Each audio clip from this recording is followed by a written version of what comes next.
Hello friends, food fashion ഫ്ലൈയിൽ നിന്ന് നമ്മൾ ഉണ്ടാക്കാൻ പോകുന്ന നല്ല അടിപൊളി ഒരു ഈന്തപ്പഴ അച്ചാറാണ്. അതിനായിട്ട് എടുത്ത് വെച്ചിരിക്കുന്നത് കുരുവളഞ്ഞ ഈന്തപ്പഴം, പച്ചമുളക്, വെളുത്തുള്ളി, ശർക്കര നീര്, ഇഞ്ചി, പുളി. ഇത്രയും സാധനങ്ങൾ വെച്ചിട്ടാണ് നമ്മൾ അടിപൊളി ഈന്തപ്പഴ അച്ചാർ ഉണ്ടാക്കാൻ പോകുന്നത്. അപ്പം എങ്ങനെ ഉണ്ടാക്കുന്നത് നമുക്ക് കാണാം. ചട്ടി വെച്ചിട്ടുണ്ട്, അതിലോട്ടേക്ക് നല്ലെണ്ണ ഒഴിച്ചു കൊടുക്കുക. എണ്ണ ചൂടായതിനു ശേഷം ഒരു സ്പൂൺ കടുക് ഇട്ട് കൊടുക്കാം. അതിനോടൊപ്പം തന്നെ ഒരു സ്പൂൺ ഉലുവ ഇട്ട് കൊടുക്കാം. കടുക് ഉലുവ നല്ലോണം പൊട്ടിയതിനു ശേഷം കറിവേപ്പിലയും പച്ചമുളക് ഇട്ട് കൊടുക്കാം. അതൊന്ന് ഫ്രൈ ആയതിനു ശേഷം വെളുത്തുള്ളി ഇട്ട് കൊടുക്കാം. ആ ടൈമിൽ തന്നെ ഇഞ്ചിയും കൂടെ ഇട്ട് കൊടുക്കാം. ഇതൊന്ന് നല്ലോണം മിക്സ് ചെയ്യാം.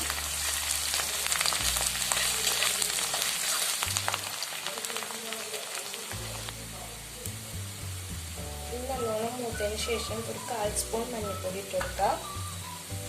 പിന്നെ 2 ടേബിൾ സ്പൂൺ ഞാൻ കാശ്മീരി ചില്ലിയാണ് എടുത്തിരിക്കുന്നത്. സാധാ മുളക് പൊടിയാണെങ്കിൽ അതിട്ടാൽ മതി. നല്ലോണം ഒന്ന് മിക്സ് ചെയ്തെടുക്കാം.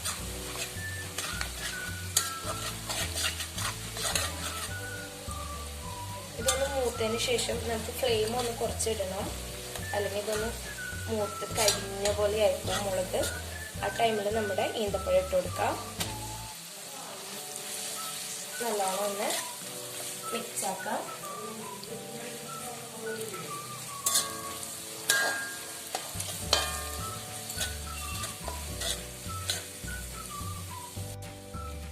ഇതെല്ലാം മിക്സ് ആക്കിയതിന് ശേഷം 1/4 സ്പൂൺ ഉപ്പ്, അല്ലെങ്കിൽ നമ്മുടെ ആവശ്യത്തിന് ഉപ്പും കൂടെ ഇട്ട് കൊടുക്കാം. നല്ലോണം മിക്സ് ചെയ്തെടുക്കാം.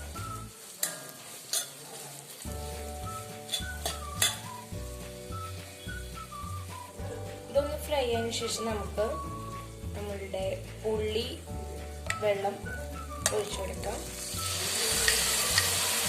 പുളി വെള്ളം കുറച്ച് നേരം പുളി വെള്ളത്തിലിട്ട് ഇങ്ങനെ തിക്നെസ്സിൽ വരുന്നതാണ്.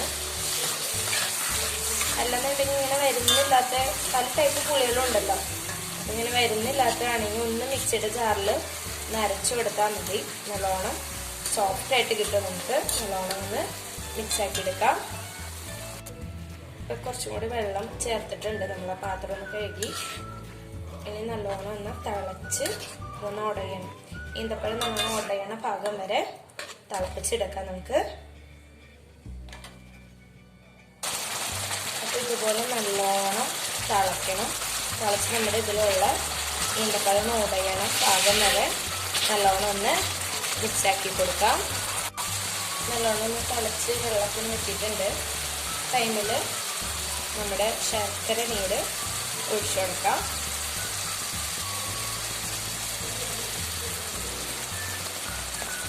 എന്നിട്ട് ഇനി നല്ലോണം മിക്സാക്കി കൊടുക്കാം.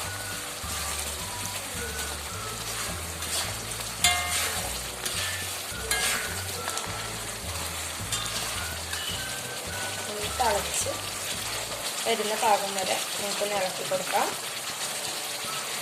അപ്പം നമുക്ക് ഈ ഒരു പരിവാകുമ്പോഴേക്കും തീ ഓഫ് ചെയ്ത് കൊടുക്കാം. ഇത് തണുക്കും തോറും ഇത് സെറ്റായിട്ട് വരും. നമുക്ക് നല്ല തിക്നെസ്സിൽ കിട്ടും. നമ്മുടെ ഈന്തപ്പഴ അച്ചാർ റെഡി ആയിട്ടുണ്ട്. നമുക്കൊന്ന് തണുത്ത കഴിയുമ്പോൾ സെർവ് ചെയ്യാം.